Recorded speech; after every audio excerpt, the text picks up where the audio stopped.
राजेश भाई। प्रणाम प्रभु जी। प्रणाम। प्रणाम प्रभु जी। हाँ जी, प्रणाम। तो मुझे एक बात बताओ राजेश भाई कि जीवन में कुछ कमी रहती है क्या, नहीं बताओ। हाँ, रहती है।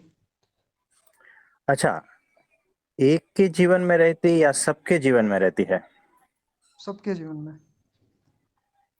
यानी सबके जीवन में कुछ ना कुछ कमियां तो है ही, जी। है ना।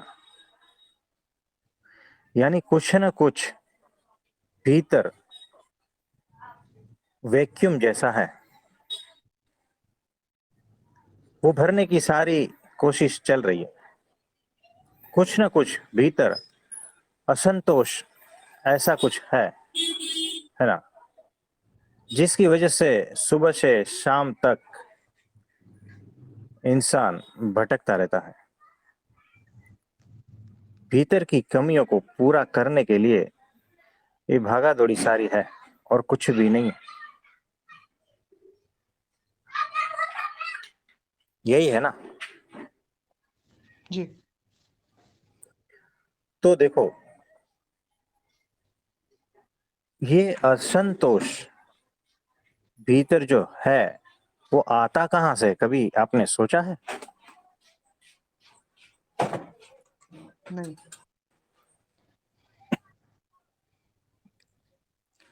मैं आपको एक एग्जांपल देता हूं कि मेरा जो फ्रेंड है उसके पास 18 लाख की गाड़ी आई, है ना। बहुत ही चकाचक, एकदम कलर भी बहुत ही अद्भुत। अब मेरा ही फ्रेंड है, हम एक ही कंपनी में काम कर रहे हैं, हुद्दा भी सेम है ना। उसके घर में ऐसी अद्भुत गाड़ी मेरे पास नहीं है। अब अब क्या करें बताओ। यानी भीतर एक विचार आया, मेरे पास नहीं है, मैं अब इस प्रकार की या इससे भी अच्छी गाड़ी लूंगा। ये भीतर चल रहा है। और अपेक्षा, अब मुझे 25 लाख की गाड़ी चाहिए, और अगर वो नहीं मिलती है तो उसके लिए भटकन चालू रहती है। और भीतर जो है असंतोष का भाव रहता है क्या, नहीं बताओ। हाँ। मतलब मेरी अपेक्षा कुछ थी, और उस हिसाब से मुझे अगर नहीं मिलता है तो भीतर असंतोष रहता है या नहीं, रहता है। है ना। मैं किसी की शादी में गया हूं, ठीक है, उन्होंने मुझे बुलाया। अब मैं वहां पहुंचता हूं, और जिन्होंने मुझे बुलाया था उन्होंने वहां मुझे स्वागत भी नहीं किया, मेरी ओर देखा तक नहीं। वो तो अपनी शादी में मस्त थे। तो मुझे अपेक्षा रहती है कि उन्होंने बुलाया नहीं, है ना, वो बुलाए ऐसी अपेक्षा रहती है, और वो हमें नहीं बुलाते। तो भीतर क्या होता है ना, कुछ ना कुछ तो भाव आते ही है ना। हाँ। और मैंने अपेक्षा रखी थी कि ऐसा ऐसा भोजन चाहिए, और उन्होंने सिर्फ पूरी भाजी खाकर भेज दिया, है ना, वही खिला के निपटा दिया। अब क्या होगा?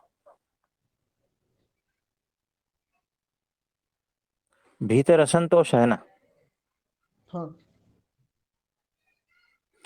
तो जितनी बड़ी अपेक्षा उतना बड़ा भीतर असंतोष। मुझे एक परफेक्ट लाइफ पार्टनर चाहिए था। अब परफेक्ट की मेरी परिभाषा अलग है, सबकी अलग अलग होती है, और उस हिसाब से नहीं मिला तो मेरी सारी जिंदगी कैसी जाएगी। उसी नेगेटिविटी में जाएगी। हाँ जी, तो असंतोष से भर जाएगी ना, कि मुझे हाँ ये मिला नहीं, बस मुझे इसकी कमी हमेशा रही, मेरी पूरी जिंदगी मुझे इसकी कमी कमी जो है महसूस होती है ना। असंतोष, इससे पूरा जीवन भर जाता है। तो जिसकी अपेक्षा जितनी बड़ी, उसका जीवन में असंतोष, दुख, पीड़ा बड़ा। और अपेक्षा अगर जीरो हो गई तो असंतोष का भाव भी जीरो हो गया। मुझे बताओ, ये जो अपेक्षा है ना, वो कहां से निकलती है?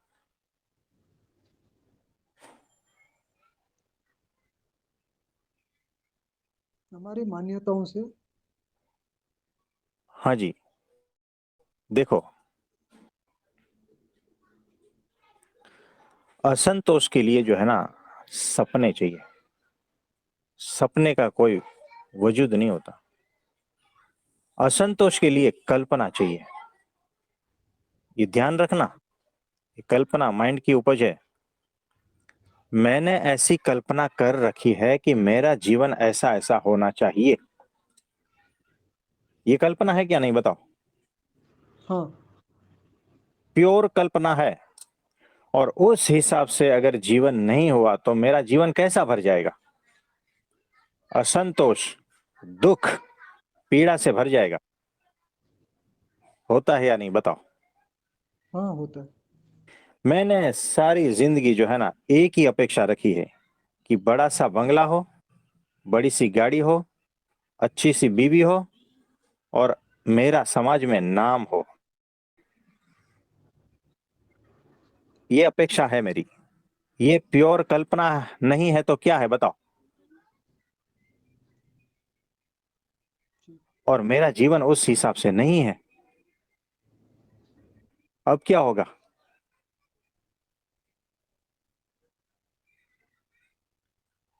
तो पूरा जीवन इसी में ही गुजार दूंगा, इसी तड़प में, इसी असंतोष की भाव में, है ना। दुखी दुखी, रोज दुखी, रोज दुखी। मुझे ये नहीं मिला, मुझे ये नहीं मिला, सबको मिल रहा है, मुझे ये नहीं मिला। हो गया ना, दुखी दुखी। कल्पना ही तो थी ना। जी। क्या था?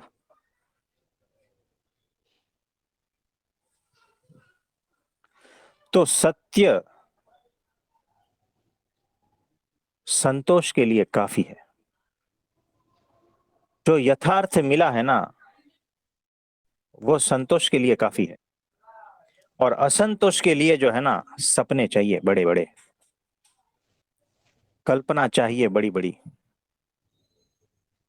अगर आप अपने जीवन में असंतोष, दुख, पीड़ा चाहते हो ना, तो उतने बड़े बड़े सपने भी रखना, उतनी बड़ी बड़ी कल्पनाएं भी रखना। और अगर आप अपने जीवन में पूर्ण संतोष चाहते हो ना, तो जो मिला है ना, जो आपको मिला है वही सत्य है, वही यथार्थ है, बस। तो अपेक्षा जितनी बड़ी, सपने जितने बड़े, कल्पना जितनी बड़ी, उतनी बड़ी आपका दुख, असंतोष, पीड़ा। और यही चीज अध्यात्म में भी होती है। उसको एनलाइटनमेंट हो गया, मुझे नहीं हुआ, ये पीड़ा, ये जी। अपेक्षा। उसको परमात्मा मिला, मुझे नहीं मिला, ये क्या है? ये अपेक्षा। और अगर मिला भी है ना, तो वैसा वैसा होता ना तो मैं मानूं, वैसा वैसा होता तो मैं मानूं। ये क्या है? ये सपने, ये कल्पना। आप समझे? जी। तो अध्यात्म में भी ऐसा ही है। जो संसार में है वैसा ही अध्यात्म में भी है। अगर वहां पर भी अपेक्षा रखी तो गए काम से। भगवान सामने होते हुए भी आप दुखी होगे, उसका आनंद नहीं ले पाओगे।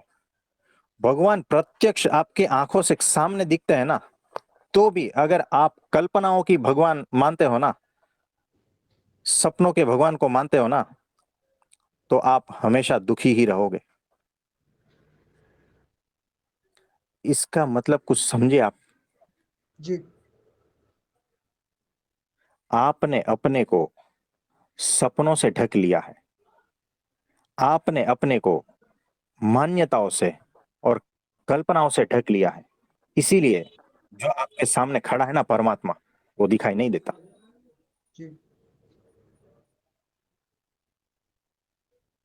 तो जो पूर्ण संतोष से भर गया है ना, उसको देखना, उसकी अपेक्षाएं जीरो हो गई है। तो जिसकी अपेक्षा जीरो हो गई है ना, वो पूर्ण तृप्त है, पूर्ण संतोष से भर गया है, किसी भी प्रकार की अपेक्षा नहीं है। तो अपेक्षा रहित जीवन, उससे जो है ना धन्यवाद का भाव उठता है।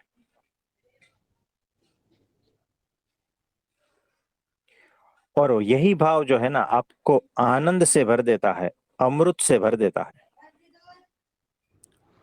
नृत्य से भर देता है, सुगंध से भर देता है।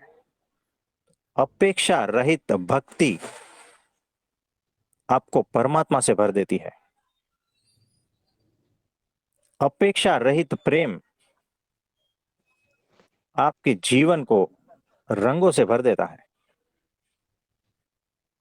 और जितनी बड़ी अपेक्षा, उतना बड़ा असंतोष, और उतना ही बड़ा कंप्लेन, शिकायत है। आप जी, समझे? जी, और उतना ही जीवन में दुख, पीड़ा, संताप। इसका मतलब क्या हुआ कि आपके भीतर ही है सारा कुछ। आपको आनंद में रहना है, वो भी आपके भीतर है, या आपको दुखी होना है, वो भी आपके भीतर है। चाहे आप संसार के रास्ते पे हो, चाहे आप अध्यात्म के रास्ते हो।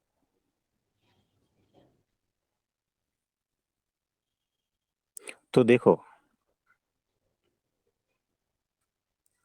एक भाई रास्ते से गुजर रहा था और वो गिर गया, उसकी पैर टूट गई, है ना। जी, और वो साथ में चल रहे थे लोग, है ना। तो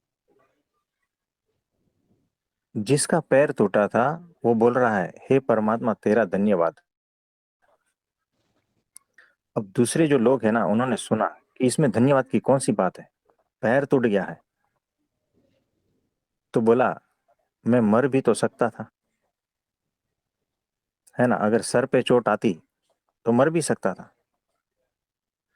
तो इतने में निपटारा हो गया मेरा, इसीलिए धन्यवाद दे रहा हूं। यानी ये कौन सी लेवल की स्थिति है? जी, उसे पता है कि मौत भी आ जाए ना, तो मौत से भी बड़े बड़े दुख है, वो तो नहीं आए। तो मौत आए तो भी धन्यवाद। आप समझे? जी, तो इस तरह से होना है।